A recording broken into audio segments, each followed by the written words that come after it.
ದಕ್ಷಿಣ ಭಾರತದಲ್ಲಿ 4 ಭಾಷೆಗಳಲ್ಲಿ ನಾಯಕಿಯಾಗಿ ಮೆರೆದವರು ಮಂಜುಳಾ ಶರ್ಮಾ. ಅಂದಹಾಗೆ ಇವರು ಒಂದೊಂದು ಚಿತ್ರರಂಗದಲ್ಲಿ ಒಂದೊಂದು ಹೆಸರು ಕೂಡ ಇದೆ. ಕನ್ನಡಿಗರು ಈ ನಟಿಯನ್ನು ಮಂಜುಳಾ ಶರ್ಮಾ, ಅದೇ ತಮಿಳು ಮಂದಿಗೆ ಇವರು ಇಳವರಸಿ, ತೆಲುಗು ಮಂದಿಗೆ ಕಲ್ಪನಾ, ಹೀಗೆ ಒಬ್ಬರೇ ನಟಿ 3 ಹೆಸರುಗಳನ್ನು ಇಟ್ಟುಕೊಂಡು ಮಿಂಚಿದವರು. ಇವರು ಕನ್ನಡದಲ್ಲೂ ಹಲವು ಸಿನಿಮಾಗಳಲ್ಲಿ ನಾಯಕಿಯಾಗಿ ನಟಿಸಿದ್ದಾರೆ. 1987ರಲ್ಲಿ ತೆರೆ ಕಂಡಿದ್ದ ಒಲವಿನ ಉಡುಗೊರೆ ಸಿನಿಮಾದಲ್ಲಿ ಅಂಬರೀಷ್ ಜೊತೆ ದ್ವಿಪಾತ್ರದಲ್ಲಿ ನಟಿಸಿದ್ದರು. ಆ ಸಿನಿಮಾವನ್ನಾಗಲಿ ಆ ಸಿನಿಮಾದ ಹಾಡುಗಳನ್ನಾಗಲಿ ಇಂದಿಗೂ ಮರೆತಿಲ್ಲ.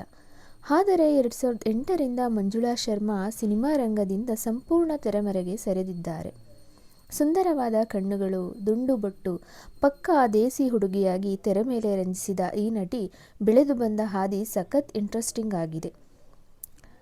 ಇದಕ್ಕೂ ಮುಂಚೆ ನಮ್ಮ ಚಾನಲ್ಗೆ ಇನ್ನೂ ಸಬ್ಸ್ಕ್ರೈಬ್ ಮಾಡ್ಕೊಂಡಿಲ್ಲ ಅಂದರೆ ಸಬ್ಸ್ಕ್ರೈಬ್ ಮಾಡ್ಕೊಳ್ಳಿ. ಹಾಗೆ ವಿಡಿಯೋ ಇಷ್ಟ ಆಗಿದ್ದಲ್ಲಿ ಒಂದು ಲೈಕ್ ಕೂಡ ಕೊಡಿ.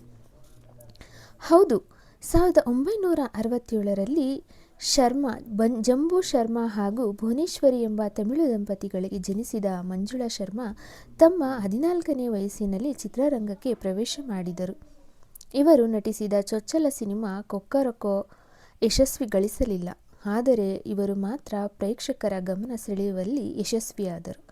ಇವರು ಭರತನಾಟ್ಯ ಡ್ಯಾನ್ಸರ್ ಕೂಡ ಹೌದು. 90ರ ದಶಕದ ಹೊತ್ತಿಗೆ ಮಂಜುಳಾ ಶರ್ಮಾ ಅವರಿಗೆ ಬೇಡಿಕೆ ಕಡಿಮೆಯಾಗುತ್ತಾ ಹೋಯಿತು. ನಾಯಕಿಯಾಗಿ ಮೆರೆಯುತ್ತಿದ್ದ ನಟಿ ಪೋಷಕ ಪಾತ್ರಗಳಲ್ಲಿ ನಟಿಸಿದರು. 99ರ ಬಳಿಕ ಹಾಗೊಂದು ಹೀಗೊಂದು ಎಂಬಂತೆ ಸಿನಿಮಾಗಳಲ್ಲಿ ಕಾಣಿಸಿಕೊಂಡರು. 2008ರಿಂದ ಸಂಪೂರ್ಣವಾಗಿ ಚಿತ್ರರಂಗದಿಂದ ಮರೆಯಾಗಿದ್ದಾರೆ. ಬಹು ಬೇಡಿಕೆಯಾಗಿದ್ದ ಈ ನಟಿ ಈಗ ಕಣ್ಮರೆಯಾಗುತ್ತಾ ಹೋಗುತ್ತಾ ಇದ್ದಾರೆ. ಸೊ ಇನ್ನೂ ಇಂಟ್ರೆಸ್ಟಿಂಗ್ ಮಾಹಿತಿಗಳು ನಿಮಗೆ ಬೇಕಾಗಿದ್ದಲ್ಲಿ ನಮ್ಮ ಚಾನಲ್ಗೆ ತಪ್ಪದೇ ಸಬ್ಸ್ಕ್ರೈಬ್ ಮಾಡ್ಕೊಳ್ಳಿ. ಹಾಗೆ ವಿಡಿಯೋ ಇಷ್ಟ ಆಗಿದ್ದಲ್ಲಿ ಲೈಕ್ ಮಾಡಿ.